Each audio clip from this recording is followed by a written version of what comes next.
Hey guys, Arm&Gun here. Today we're going to talk about the G36 and take it apart real quick. That's the agenda for today. So we are clear. Drop the mag. Drop the bolt. And this is the E version, or just the full length version with 18.9-inch barrel. But the G36K, CQB, and C all take down the exact same way. So they make use of traditional push pins that HK is kind of known for. Then one is back here at the rear of the trigger mechanism. There's one at the front of the trigger mechanism / magazine well. And there's also one up here for the front of the optics rail and handguard. So optics rail doesn't attach to that, but the handguard does. And this one actually isn't a push pin, though it can be. I've just opted to add a sling loop instead, but it functions the exact same. It's just a little threaded pin instead.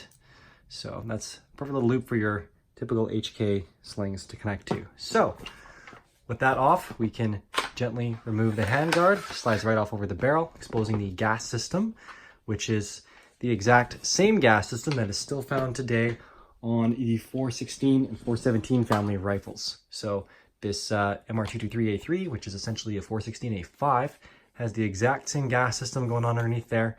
The 308 version is the same, and the G38 or G28 DMR gun, which I'll actually have here soon in about four weeks or so, is again identical. So we'll pull that apart in a second. As a piston run gun, it is most of the dirt and grime happens up here. So the way this works is as the barrel or the bullet has been pushed down the barrel, once it gets past this gas block, the pressure that's built up behind the bullet starts to bleed into here in this gas block that fills up the space in front of the piston and pushes the piston back. So there's quite a bit of pressure here. What I'll do is I'll demonstrate that a bit more later, but basically it causes this little piston to run back about 6 millimeters, and that's enough to cycle the action. So it's about 1/4 of an inch. That pushes this pusher rod back, which directly impinges on the front of the bolt carrier. And again, that cycles the action. So I just had this out, just put 20 rounds through it for my Instagram IGTV vid and the YouTube vid that I did shooting this thing. So if you want to see this gun in action, see what it's kind of like to be behind a G36, go ahead and check that out.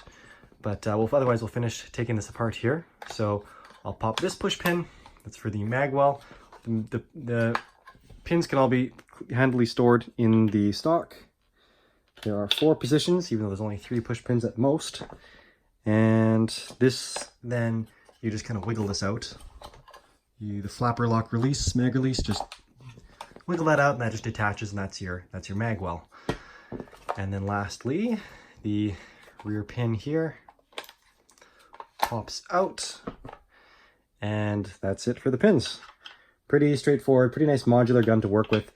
It's really cool too. You can swap this out for a Stanag lower, so then this is going to grab onto all of your Stanag AR-15 magazines. So it's cool, especially in Canada. Then you can run these 10-round pistol mags legally, whereas the factory G36 mags are limited to 5, unfortunately, with this pin right here. So I guess real quick too, this gun in this configuration is non-restricted due to the fact that it has a long enough barrel. It's over 18.5 inches.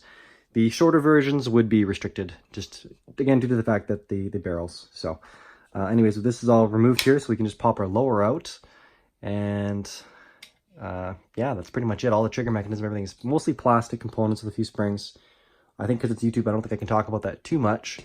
So I'll leave that there. The stock folds, and I have the roll pin removed because I was doing some videos with swapping different stocks on it. Again, you can check those videos out as well. And this is a real pain to get that big long roll pin out. So I just pulled it out once, threw a little pin there that kind of loosely fits, and that's what the tape is here, just to hold it in so it doesn't fall to the bottom. But that's the whole reason for that. I will be sticking with this setup now that I've played around with the the IDZ stock and the other stocks. But this is the way the German Army uses it, and I kind of like it. It's the most classic way to see the gun, even with this the original dual optic from Hensoldt here. So cool stuff. I talk about that more in the other videos. I'll try and stick with the operating system in this one. So at this point, you can just, there's a little tab right here. Again, the stock folding just holds it all in place. So just pull down and pull out, and that is your captive op rod, recoil spring and recoil spring guide rod, I suppose. There's a little buffer back there as well. And that's that, guys. Then simply grab your charging handle and slide your bolt carrier out the back. So this is very much like an AR-18 modified system, which again, like the G43 used this type of system, the SVT-40 used this type of system, but essentially they're all modifications of the AR-18. Actually, I suppose the SVT-40 would have come first. So maybe the AR-18 is based on the SVT-40, but this is the system. It's pretty simple. It's a very AR-15-like looking bolt. It is different from an SL8, I believe. At least the early pattern SL8s that were made during the ban era in the States, as I think they had one less lug because they fed from a single round magazine. But very similar. Again, it's a piston gun, so you don't have gas rings on the bolt. But you've got your firing pin, retaining pin, you've got your cam pin. Honestly, everything is really similar. So we'll pop this out with the tip of a bullet. This is a 223, by the way, which is what the gun is chambered in. 223, 5.56. What's going on here? There we go. Just a little bit of pressure needed. It does have a little gasket on there, keeping it in place. So with that guy popped out, we can then pop out our firing pin. No spring. And then our cam pin will fall out. See, there's the hole for the firing pin. It's all a nice, clever, self-retaining system. And then the bolt. So again, very, very similar to an AR-15 bolt.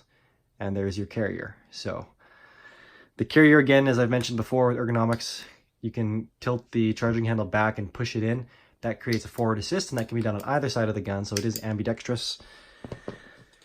And then that's it. You've got your receiver here, which is pretty much just all plastic, except you do have a molded trunnion that's literally formed inside this this polymer housing. So when you go to do the barrels and stuff, when you turn the barrels out, you want to be careful, because if you turn it and wreck those little polymer teeth that retain this, well, you basically just destroyed your G36 receiver. So you definitely want to be careful and use the proper tools when taking these things apart. There is a proper wrench to use with these. Anyways, the gas system, okay, you can see here where this right here, this pusher rod or this extension, that's where this pushes. That's where it directly impinges on the carrier. You see a little divot there where it's impinged. And this gun is very new. There's only barely over 100 rounds in this gun. But again, the dirt and grime is confined largely to this piston area up here, and that's why it'll get kind of gross like that. But just carbon, it all comes off. And again, that's your pusher rod assembly there. So if you didn't see, you push it down a bit and then rotate it off to the side, and that way it clears the piston, then you can pull it out. So this is inside the gas block right there, and that's where the gas bleeds up. Once it pushes this thing far enough back, 6 millimeters or so, then the port is able to clear, and it actually vents excess gas right out the front. If you look at slow motion or high speed video of these guns firing, and if you look right up in this area, you can actually see puffs of gas coming out. It's kind of neat. The bipod is mounted directly to the handguard, and there's a little quick release lever in here that actuate that, and you pull this pin out, and then this comes right apart. So I'm not going to bother doing that today, but it's pretty simple. So that's it for the full disassembly. I'm not going to bother taking the optic off. I did that in another video. And again, the stock is just a big roll pin, and you want to be careful when you're punching that out, because again, this is polymer. And again, I didn't want to do that over and over and over again, so I replaced it with a little pin temporarily. So I will probably leave this right here. I'm going to clean this a little bit, and then I'll throw it all back together while I have it apart here. So I don't think I need to show you how to put it back together. Everything just goes in the exact opposite direction, and I'm already at over 9 minutes for this video. So we're gonna wrap it up and leave it there. Thanks a lot, guys. Catch you next time.